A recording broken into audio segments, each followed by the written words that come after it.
बलगल उला बिकमालिही कशफ़ दुजा बिजमालिही। अंग्रेजों के दल्ले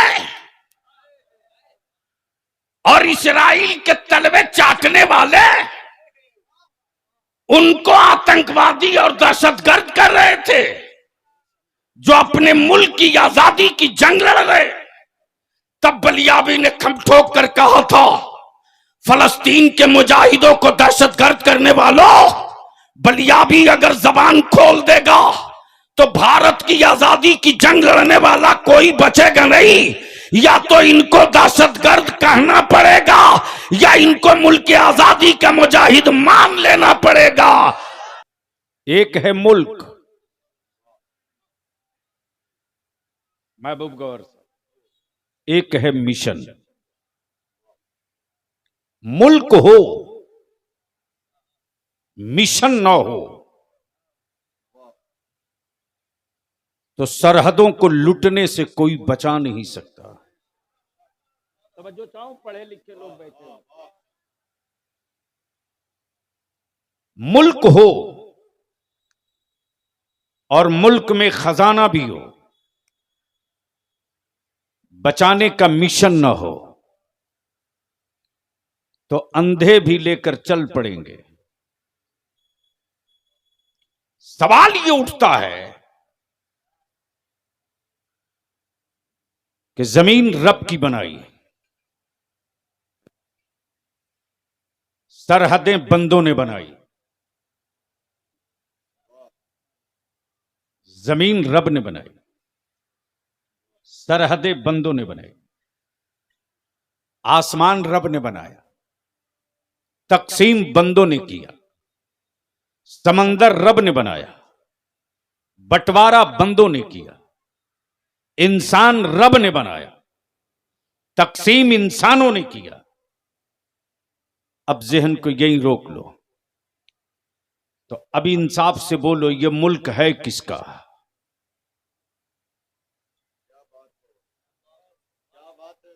नहीं पल्ले पड़ेगा, मैं जान रहा हूं ना।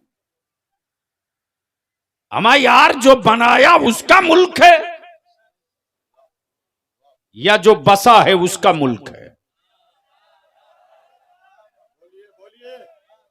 जोर से जोर से जोर से जोर, तवज्जो चाहो। मुल्क बनाने वाला मालिक है, बसने वाला मालिक नहीं है। और माफ करना, बनाने वाले की कोई हद नहीं है। बसने वालों के मकान की भी हद है, दालान की भी हद है, दरवाजे की भी हद है। अब जहन को यही रोक लो, जमीन का मालिक अल्लाह, आसमान का मालिक अल्लाह, दरिया का मालिक अल्लाह, चांदो सूरज का मालिक अल्लाह, जमीन व आसमान में जो कुछ है सबका मालिक। फिर ये दावा कैसा कि ये मुल्क मेरा है, ये मकान मेरा है, ये घर मेरा है, ये खेत मेरा है? अल्लाह ने पावर ऑफ अटर्नी भी देकर आजमाया है कि मेरी बनाई हुई जमीन पर बंदा तू क्या क्या कर सकता है। अब इसको यहीं रोक लो। एक है मुल्क, एक है मिशन। समझो चाहो, एक है मुल्क, एक है मिशन। इस्लाम एक मुल्क है,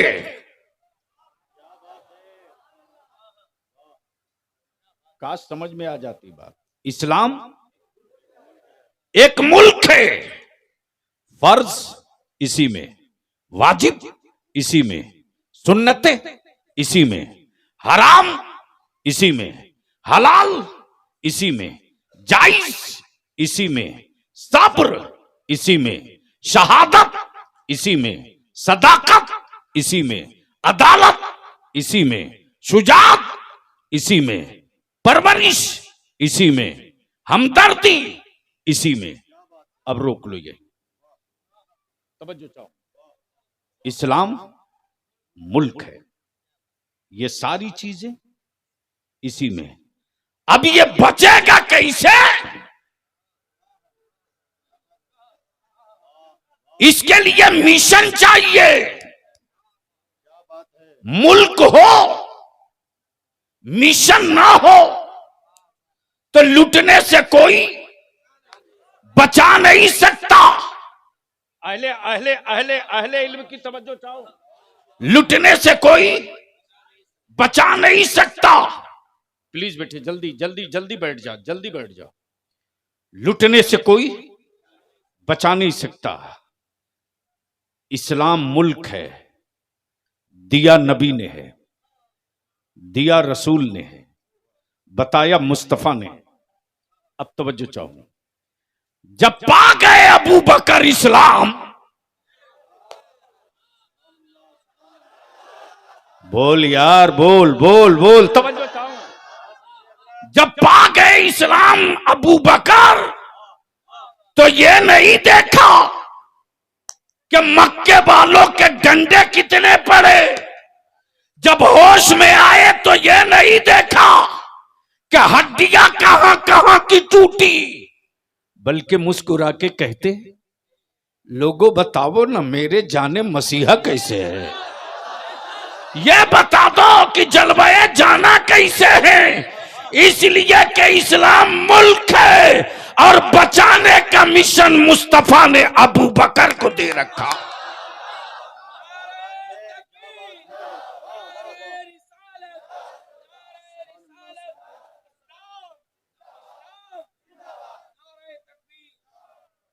अब इसी पर गुफ्तगू हो तो रात छोटी पड़ जाएगी, लेकिन इसी में से थोड़ा सा हिस्सा और निकालता हूं।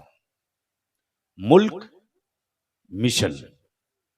मुल्क की कोई शबीह न बिगाड़े, मुल्क की कोई सूरत न बिगाड़े, मुल्क में कोई घुसपैठी न जाने पावे। तो बचाने का मिशन फारूक आजम के पास, बचाने का मिशन उस्मान गनी के पास, बचाने का मिशन मौला अली के पास, बचाने का मिशन अमीर मुआविया के पास, बचाने का मिशन गौसुस सकलैन के पास, बचाने का मिशन गरीब नवाज के पास। अब किसी भी शहर में या किसी भी मुल्क में सब अच्छे बुद्धि के थोड़े ही होते, कुछ पागल भी होते हैं, कुछ पागल भी होते हैं। तो ऐसा नहीं है, ऐसा नहीं है कि पागलों में मौलवी नहीं होता। अगर बात उतर जाए खोपड़ी में तो बोलना, बोल दो, अरे बोलो बोलो। ऐसा नहीं है कि सत्ता में बैठने वाला ही सिर्फ पागल हो। हाँ, इतना तो तय है कि हम जिस भारत में रहते और जो मेरा मुल्क हिंदुस्तान है, जिन पागलों का इलाज कहीं नहीं होता, उन पागलों का इलाज हिंदुस्तान कर दिया करता है। तवज्जो चाहो। ठीक कर भैया। नहीं नहीं, तेरी आवाज खुल नहीं रही, इक्को नहीं देना। मोहब्बत से बोल लो, सुनना है तो बोलना होगा। अरे रंग में आके बोल दो, बोल। वाह वाह वाह वाह, क्या कह रहा था मैं, क्या कह रहा था? जिन पागलों का इलाज कोई मुल्क ना करे, उन पागलों का इलाज भारत करता है। इसलिए कि इस्लाम मुल्क है, बचाने वाला मुस्तफा और बचाने वालों की जमात जो नबी ने तैयार की। अब जहन को यही रोक लेना, यही रोक लेना। जिन पागलों का इलाज कहीं नहीं होता, उन पागलों का इलाज भारत में होता है। सत्ता के तख्त पर बैठा जब पृथ्वीराज पागल हो गया तो इलाज करने के लिए मेरा मोइनुद्दीन आ गया था।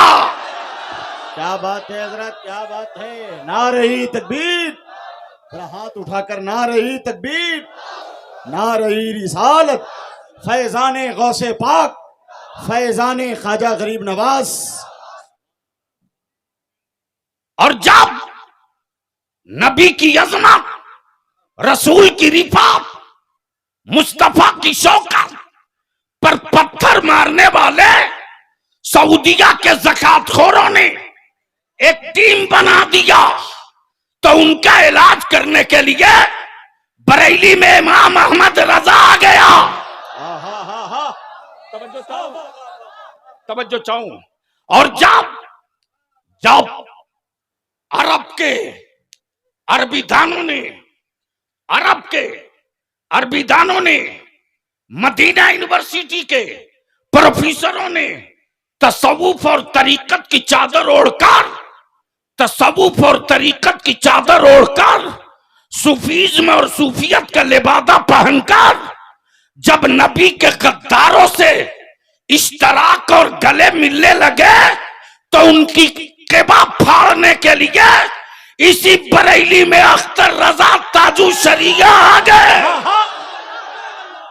ना रही तकबीर, ना रही रिसालत, मसलके आला हजरत, बस्ती बस्ती करिया करिया, हुजूर गाजी ये मिल्लत। इसलिए कि मुल्क इस्लाम है, मुल्क इस्लाम है, बचाना मिशन है। तो इसी अल्लाह की जमीन पर काबा भी, महबूब का रोजा भी, शोहदा के मज़ारात भी, सालेहीन के मकबरे भी, अगवासो अक्ताब की कब्रें भी, गौसो ख्वाजा की तुरबत भी, सब इसी जमीन पर, सब इसी जमीन पर, सब इसी जमीन पर। बेटा जल्दी कर, सब इसी जमीन पर। अब यहां थोड़ी देर के लिए रोक लो।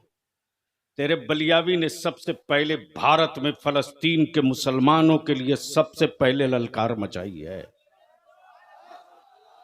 तवज्जो चाहूं। और मेरा जब पहला बयान आया तो पूरे भारत के अंग्रेजों के दल्ले और इस्राइल के तलवे चाटने वाले उनको आतंकवादी और दहशतगर्द कर रहे थे जो अपने मुल्क की आजादी की जंग लड़ रहे। तब बलियावी ने खम ठोक कर कहा था, फलस्तीन के मुजाहिदों को दहशतगर्द करने वालों, बलियावी अगर जबान खोल देगा तो भारत की आजादी की जंग लड़ने वाला कोई बचेगा नहीं। या तो इनको दहशतगर्द कहना पड़ेगा या इनको मुल्क की आजादी का मुजाहिद मान लेना पड़ेगा। जबान खोल दूंगा तो। तवज्जो चाहूं। अपने उलमा और नौजवानों के लिए मैं मालूमात के लिए ये बता दे रहा हूं, लिख लो ताकि गट्टा थाम के बहस कर सकना। जर्मनी में हिटलर ने, किसने, जोर से बोलो, किसने? कोई कादिरी नहीं था। तवज्जो चाहो।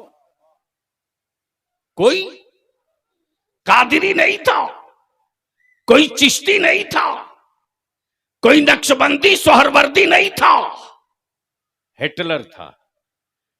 जर्मनी में 60 लाख यहूदियों को मार दिया, 10,000 को छोड़ दिया। चाहिए था सबको मार देना। आई है रिपोर्ट, और उस रिपोर्ट में उस वक्त की हिटलर की गुफ्तगू भी आई है कि कल दुनिया पूछेगी कि हिटलर ने जब सबको मारा तो इनको छोड़ क्यों दिया। इसका जवाब आज मैं दूंगा तो कोई मानेगा नहीं, वक्त आएगा तो ये खुद ही जवाब दे देंगे कि ये मारने के लायक थे कि बचाने के लायक। तवज्जो चाहूं। 1947 में जर्मनी ने ये से भागा हुआ ये ग्रुप है। कौन? यहूदी। अब मौलाना महबूब गौहर साहब, आप बहुत सख्त होकर आज गुफ्तगू मत सुनिए। हाँ, थोड़ा नरम होइए, क्योंकि मैं चेहरे से देख रहा हूं तनाव है। नींद का गलबा तो रहेगा, इसलिए इसका ख्याल रखिए कि मुझसे ज्यादा मेरी जमात में कौन जागता है, और मुझसे ज्यादा मेरी जमात में मेरी उम्र का कौन मौलवी दौड़ रहा है। बहुत अच्छे माशाअल्लाह।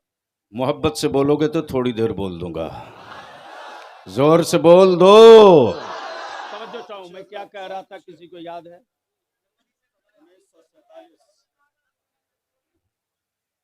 जर्मनी से तवज्जो चाहूं, अहले इल्म की मोहम्मद अली बाबू, आप जो इजराइल के नए नए रिश्तेदार हैं,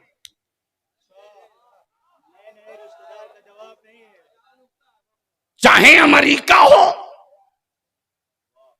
चाहे अमेरिका हो या ब्रिटेन हो, कोई हो, या भारत में उनके कुछ रिश्तेदार तथा कथित दिखते,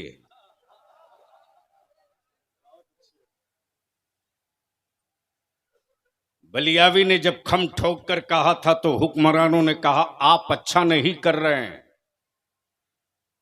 मैंने कहा तुम अपनी समझ से अच्छा करो, मैं आखिरी सांस तक फलस्तीन के साथ खड़ा रहकर अच्छा करूंगा।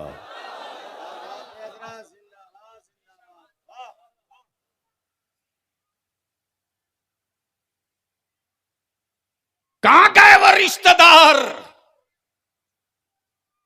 जब जर्मनी से हिटलर ने इनको भगाया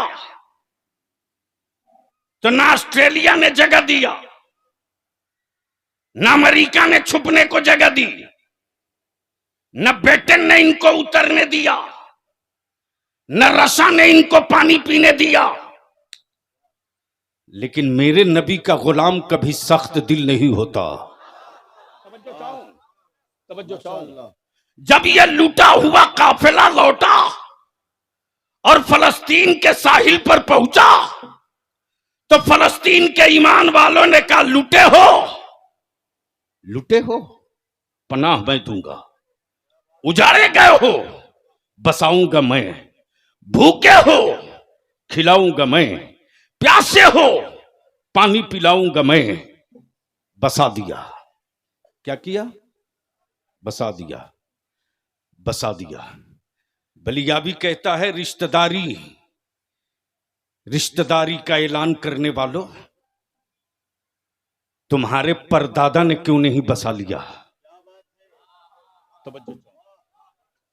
लेकिन याद रखना, किसी भी धर्म मजहब के हो, यह भारत के डीएनए और भारत की मिट्टी की तासीर है कि भारत कभी भी जालिम के साथ खड़ा नहीं हुआ। यही भारत है, यही भारत है। जब प्रधानमंत्री कोई और था, लेकिन इसी भारत का एक लीडर जिसका नाम अटल बिहारी वाजपेयी, उन्होंने उसी दिल्ली के रामलीला मैदान में बाबा के दोहल कहा था, मैं आरएसएस का मेंबर हूं जरूर, लेकिन सच ये है कि फलस्तीन मुसलमानों की अपनी जमीन है, यहूदियों ने कब्जा किया है, उसको खाली करना होगा। ये मैं नहीं कह रहा हूं, ये मैं नहीं कह रहा हूं, ये तारीख कह रही है। अब जरा सा आंखें खोल तो मैं तुझको दो तस्वीर दिखाता हूं। उलमाए किराम से गुजारिश करूंगा, अगर हार्ट बर्दाश्त कर सकने के लायक हो तो जरा सा आ जाइए मैदान में, दो हाथ हो जाए, लेकिन बोल दो जोर से। अरे बोल, डरता क्यों है? जोर से। अब पूरी दुनिया में यह तस्वीर साफ हो गई कि कौन मजलूम के साथ है, कौन जालिम के साथ है। यह तस्वीर अब क्लियर, घबराना मत नौजवानों, यह सिर्फ फलस्तीन की जमीन का की जंग नहीं है, बल्कि अब तो यह क्लियर हो गया, यह इस्लाम और कुफ्र की जंग है। यह वाज़ेह हो गया कि एक तरफ नबी के आशिकों की जमात खड़ी है तो दूसरी तरफ दज्जाल की औलादों की जमात खड़ी है। यह क्लियर हो गया, यह क्लियर हो गया, समझो चाहो। और जो नबी के आशिकों के गिरोह का है वह तैयब उर्दगान छुप कर धमकी नहीं दे रहा, मशवरा नहीं ले रहा, वो ऐलाने आम करके कह रहा है कि तुर्क की मिट्टी वो है, फलस्तीन की मिट्टी, तुर्क की मिट्टी ये है, तुर्क का बाजार ये है, तुर्क की तारीख ये है कि जब जब इस्लाम के खिलाफ फितनों ने सर उठाया है तो नजर से कोई नहीं निकला, मक्के से कोई नहीं निकला, सऊदिया के हुक्मरानों की हवेली से कोई नहीं निकला। जब भी निकला है इस्लाम के मुल्क के वकार के हिफाजत के लिए तो मुस्तफा के गुलामों के छावनी से निकला है, नबी के गुलामों के आबादी से निकला है, मुल्क चाहे। नारे तकबीर, नारे रिसालत, हुजूर गाजी मिल्लत, फैजाने गौसे आजम कॉन्फ्रेंस। फलस्तीन पर आज बोलना मकसद नहीं है, मैं बोल चुका हूं चंद रोज पहले। हाँ, ये भी सही है, एक दौर था महबूब गौहर साहब जब इस्लाम और आतंकवाद के नाम की बलियाबी की एक तकरीर हुई थी, और उस वक्त मैंने साबित किया था कि पूरी दुनिया से आतंक खत्म करना हो तो बलियाबी को सिर्फ 48 घंटे के लिए प्रधानमंत्री बना दो। क्या बात है, क्या बात है। पूरी जमीन पर सबसे बड़ा आतंकवादी अमेरिका है। बोलो सही है कि गलत? जोर से बोल, सही है कि गलत? मौत का सौदागर अमेरिका, असलहा और बम बारूद बेचने का व्यापारी अमेरिका, जिसने पूरी दुनिया के मुल्कों का निजाम दरहम बरहम कर रखा। इसलिए बलिया भी कहता है शकुनी मामा का रोल अब बहुत अदा नहीं कर सकते हो। नहीं समझ में आया? बलिया भी काफी। शकुनी मामा का रोल अब बहुत अदा नहीं कर सकते हो, और मुस्तफा के गुलामों से पंगा लेने के लिए सोचते हो। सही ऊंट अब पहाड़ के नीचे आया है, इसलिए कि अब तो यह भी क्लियर हो गया कि कौन बंद किसके साथ, कौन खुला किसके साथ। बहुत अच्छे, बहुत अच्छे, तवज्जो चाहूं। बहुत अच्छे। अब तक किसी बंद वाले ने मैदान में उतर के नहीं कहा मैं किसके साथ हूं, लेकिन इमाम अहमद रजा वाला पहले दिन से छाती ठोक करके कह रहा है मैं उनके साथ हूं जो बैतुल मुकद्दस के साथ है, मैं उनके साथ हूं जो फलस्तीन के साथ है, मैं उनके साथ हूं जो मजलूमों के साथ है।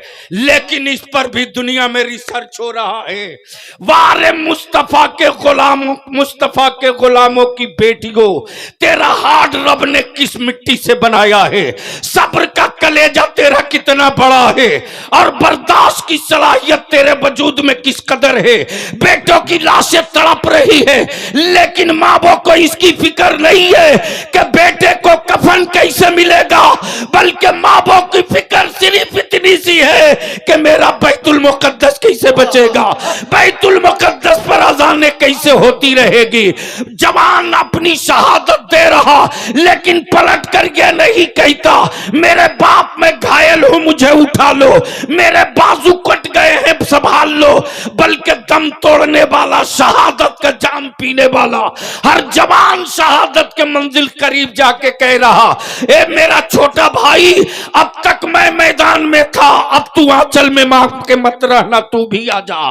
ए मेरा बाप, अब तू मैदान में आ जा। इसलिए कि दुनिया इस पर रिसर्च कर रही है कि किस मिट्टी की बनी है फातिमा की कनीज़ें, किस मिट्टी की बनी है। फातिमा की कनीजें, और किस मिट्टी के बने हैं ये मुस्तफा के गुलाम, जिनको न मौत डरा सके, न हुकूमत डरा सके, न लश्कर डरा सके, न फौज डरा सके, न लंचर डरा सके, न बम डरा सके, न हिटलर डरा सके, न हुक्मरान डरा सके। ये किस मिट्टी के बने हैं? ये किस मिट्टी के बने हैं? पानी बंद है, खौफ नहीं है। राशन नहीं है, खौफ नहीं है। दवा नहीं है, खौफ नहीं है। अमा आलम ये कि बगैर बेहोश किए डॉक्टर ऑपरेशन किए जा रहा और मेरे बच्चे कुरान की तिलावत किए जा रहे हैं। बताए खड़े होकर नारा लगाइए, खड़े होकर नारा लगाइए। नारे तकबीर, नारे रिसालत, मजहब इस्लाम, लब्बैक या रसूल अल्लाह, लब्बैक या रसूल अल्लाह, लब्बैक या रसूल अल्लाह। या हुसैन, या हुसैन, या हुसैन, हुजूर गाजी मिल्लत, शेर अहले सुन्नत, दुआए रईसुल कलम अल्लामा अरशदुल कादरी।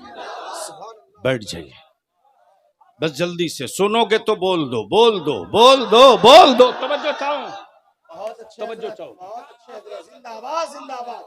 वाह। रिसर्च इस पर हो रहा, तवज्जो चाहो, रिसर्च इस पर हो रहा। अब अहले इल्म की तवज्जो चाहूं, एक नुक्ता आ गया मेरे बरेली का, तवज्जो चाहो। उंगली में जख्म है उस्ताज़े ज़मन के, डॉक्टरों ने कहा ऑपरेशन होगा। उस्ताज़े ज़मन ने कहा डॉक्टर तेरे कहने से ऑपरेशन नहीं, अम्मी से पूछ लूंगा तब। बोल दो, बोल दो, बोल दो। अम्मी से पूछ लूंगा तब। हुआ ऑपरेशन करा लो। डॉक्टर ने कहा मौलाना पहले इंजेक्शन लगेगा बेहोशी का। अल्लाह अकबर। उस्ताज़े ज़मन कहते कि अच्छा, मैंने ऑपरेशन की इजाजत ली है, बेहोशी की नहीं। कब बोलोगे? बोल दो, बोल दो। कहा अगर नहीं होगा, एनेस्थीसिया नहीं दिया जाएगा तो आप बर्दाश्त नहीं कर पाएंगे दर्द को। अल्लाह अकबर। उस्ताज़े ज़मन मुस्कुराकर कहते डॉक्टर तेरे नश्तर लगने के बाद क्या उतना दर्द होगा जितना एक आशिक को मदीना छोड़ने का दर्द होता है? क्या मदीने की जुदाई से ज्यादा दर्द होगा? डॉक्टर गैर मुस्लिम था, बोला मौलाना मदीने की जुदाई के दर्द का एहसास हमें नहीं है, लेकिन ये जो नश्तर लगेगा तो बड़ा दर्द होगा। उस्ताज़े ज़मन फरमाते कि कितना टाइम लगेगा तुम्हारे ऑपरेशन में?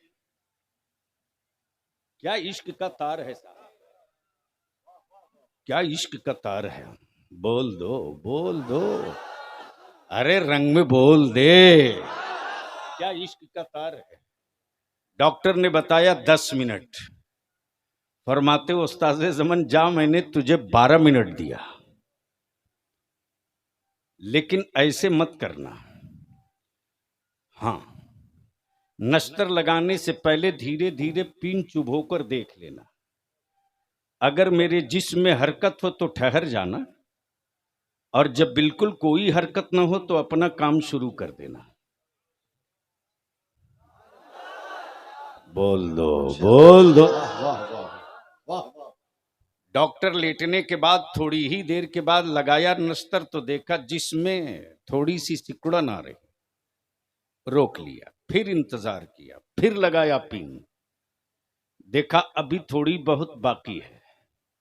थोड़ी देर के बाद जैसे ही पिन लगाया देखा कोई जिस्म पर असर नहीं, न हाथ हिल रहा न पैर।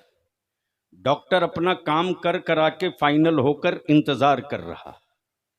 होना था 10 मिनट में, हो गया 8 मिनट में। 12 मिनट के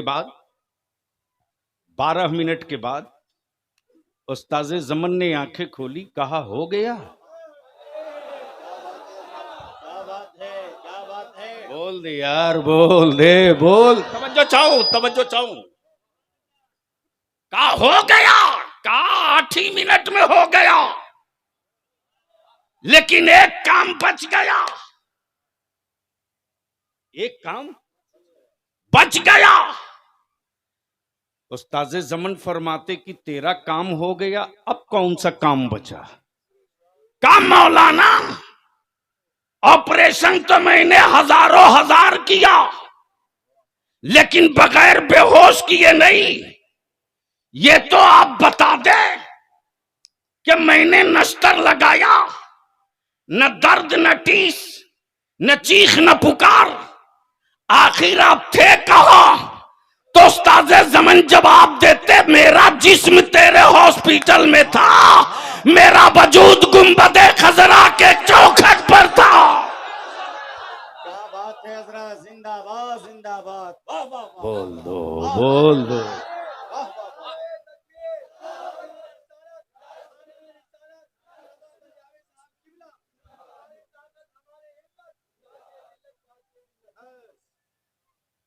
याद रखना मुसलमान नौजवानों, जलसे रोज करते हो करो, लेकिन जिस जलसे का कोई एजेंडा ना हो वो भीड़ हो सकती है, वो मेला हो सकता है, मंसूबा नहीं हो सकता। इसलिए मैं अपने सारे नौजवानों को मुबारकबाद देते हुए मैं पूछता हूं, ये हजारों हजार का पिंडाल, गांव गांव से चलकर आए हुए हमारे नौजवान बुजुर्ग तुम्हारा पिंडाल देखने नहीं आए हैं रे, तुम्हारे स्टेज का हुस्न देखने नहीं आए हैं।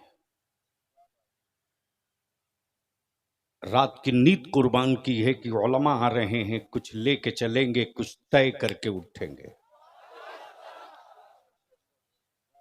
और अल्हम्दुलिल्लाह बिहार, झारखंड, बंगाल, उड़ीसा, 4 सूबे में अदारे शरिया ने कमर कस लिया है, कस लिया है। तुम्हारे बलियावी को क्या है? अगर सिर्फ जलसे की तारीखें देने लगूं तो शायद रमजान में भी 2-4 लोग मांग ही लें, लेकिन माफ करना उससे मसले का हल नहीं है। मिशन क्या है? एक है मुल्क, एक है मिशन। बोल दो तो बोल दो, जोर से, जोर से, जोर से। इसी इस्लाम के मुल्क में सैयदा फातिमा की कनीजें मेरी कौम की बेटियां हैं, और इनकी इज्जत बचाना अदारे शरिया का मिशन है। इसी इस्लाम में हमारी कौम के जवान हैं, ये बच्चे जाहिल न रह जाएं, ये पढ़कर पावर का कलम ले लें। ये इदारे शरिया का मिशन है। जमीन बेचकर मेरे लोग बेटियों की बारात बुला रहे,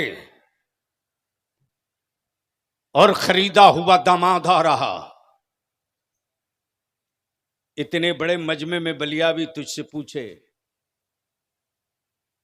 ये मौलाना अहमद रजा अखलाकी, आप इनके मदरसे जाएं और ये कहें, फिरदौस साहब मुखिया, सरपंच नूर आलम बाबू, रसगुल्ला खाइए, चाय पीजिए, लेकिन ये ज़कात के पैसे का है। ईमान से बोलो, कोई खाएगा? अरे जोर से बोलो, क्यों डर रहे हो? कोई खाएगा? मान लो महबूब गौहर साहब कहें कि साहब ये फितरे के पैसे की बिरयानी है, तनाउल फरमाइए, खाओगे? क्यों?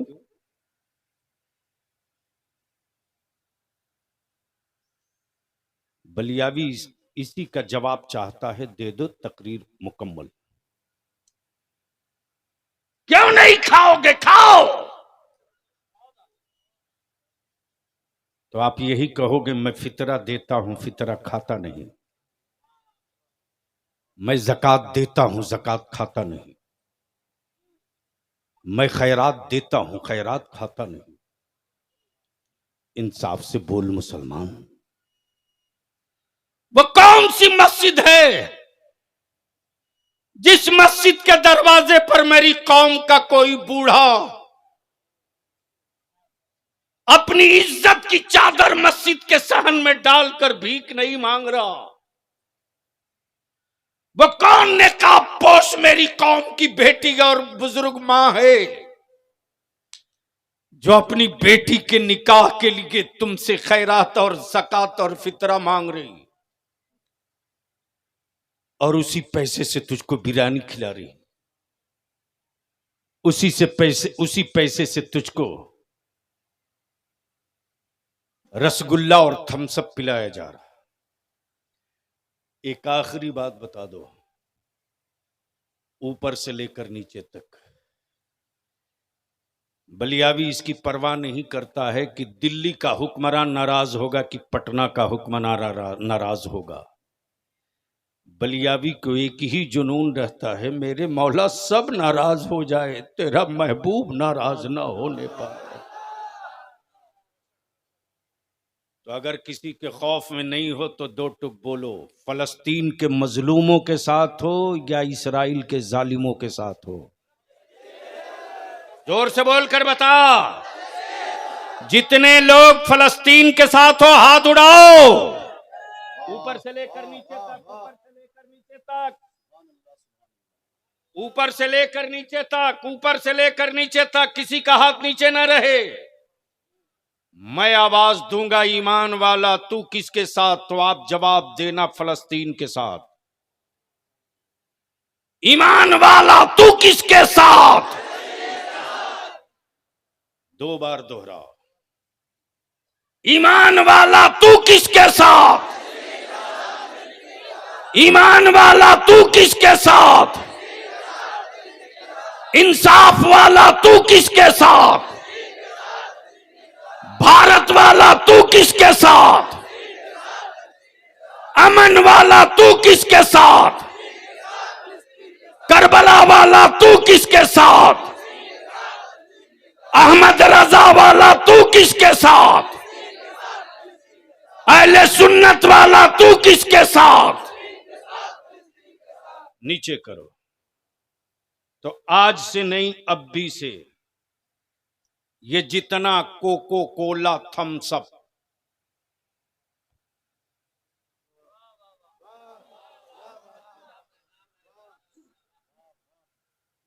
जूता धुल लेना, अपने हलक के नीचे मत उतारना।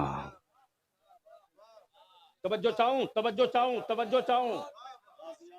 डरना मत। अरे अपने मेहमानों को पानी पिला देना, लेकिन ये थम्स अप मत देना, कोको कोला मत देना, और साफ कह देना कि माफ करना, हमारा वो रिश्तेदार नहीं हो सकता जो फलस्तीन के मुसलमानों के जुल्म के साथ हो, फलस्तीन के साथ ना हो, उसके साथ न मेरी रिश्तेदारी हो सकती है न मेरी यारी हो सकती है। बोलो, इसका बाइकाट होना चाहिए कि नहीं होना चाहिए? दूसरी बात, ये जलसा कमेटी के मेरे पहलवान लोग कहां हो? सामने आओ, आ जाओ, नीचे आओ, एक लाइन से यहीं खड़े हो जाओ, इधर घूम के।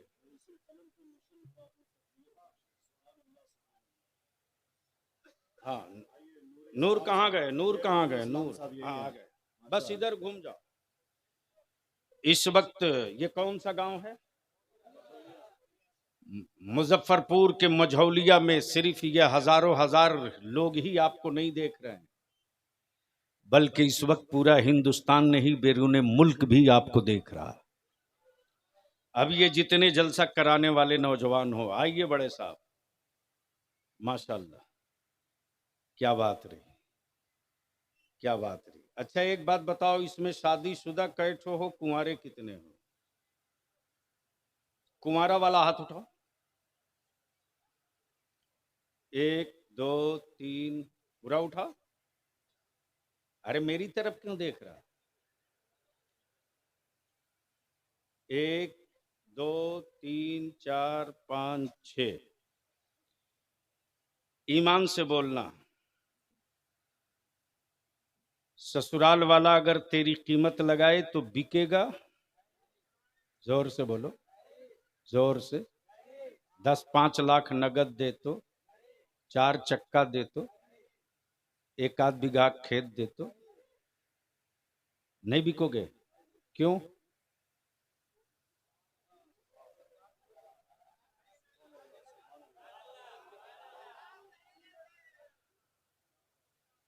अच्छा, बकिया जितने बैठे हैं वो बिकने वाले हैं? तो इसमें कुंवारा कितना खड़ा हो जाओ,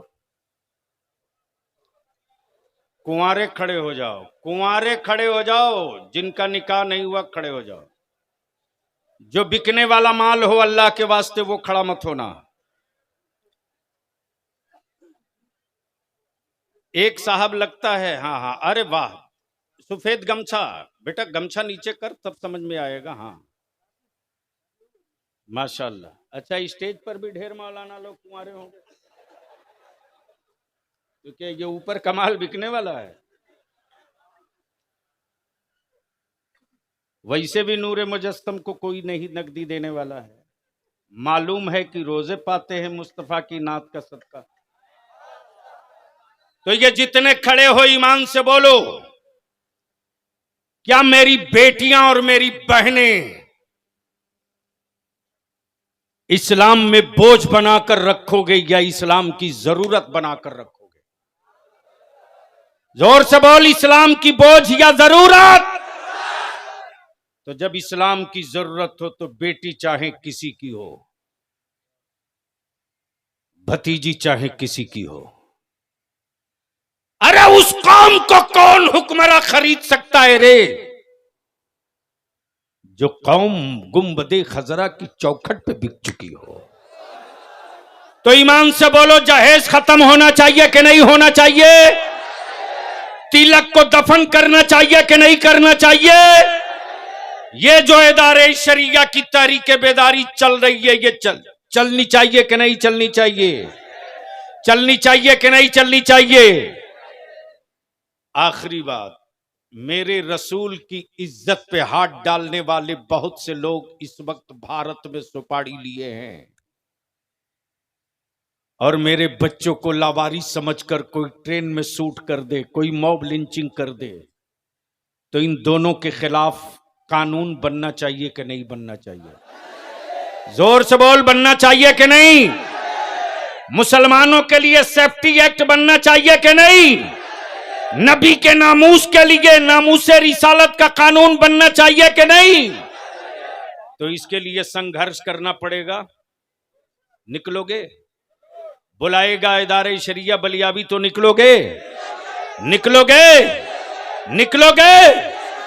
तो लालू और नीतीश जी का और राहुल का झंडा लेकर बार बार निकले हो, सर पे गुलामी की टोपी और हाथ में नबी की इज्जत का झंडा लेकर निकल पड़ो। और इसी 3 दिसंबर को लिख लो, कितने दिसंबर को? 3 दिसंबर को ताजपुर हाई स्कूल में, ताजपुर हाई स्कूल के मैदान में वहां के सेक्रेटरी और कौमी इत्तेहाद मोर्चा के लीडर, अदारे शरिया के मजलिस शूरा के रुकन मोहतरम जनाब फिरदौस मुखिया जी, और अभी सरपंच साहब से भी बातचीत हुई है, प्रमुख साहब से, जितना इस इलाके में गांव से आए हो 3 दिसंबर लिख लो, दिन में रात में नहीं, इसलिए कि रात में निकले हो किसी ने देखा किसी ने नहीं देखा, और जब दिन में निकलोगे छाती ठोक करके कहोगे कि अब हम निकल पड़े हो, रोक सकते हो तो रोक लो। तो अब ईमान से बोलो कि 3 दिसंबर को ताजपुर पहुंचोगे कि नहीं पहुंचोगे? हर गांव से नौजवानों अपने गांव का बैनर लगाओ, अपनी कमेटी का बैनर लगाओ, और सर पे टोपी और रबीउल अव्वल शरीफ का झंडा लेके उतरो और बता दो कि हुक्मरानों, सबसे पंगा लेना, मुस्तफा के आशिकों से पंगा कभी मत लेना। जिसने लिया है वो मिट गया है। यजीद लिया, करबला में मिटा। यजीद लिया, करबला में मिटा। इसराइल लिया है, फलस्तीन में मिट के रहेगा, कोई नहीं बचाएगा इंशाअल्लाह।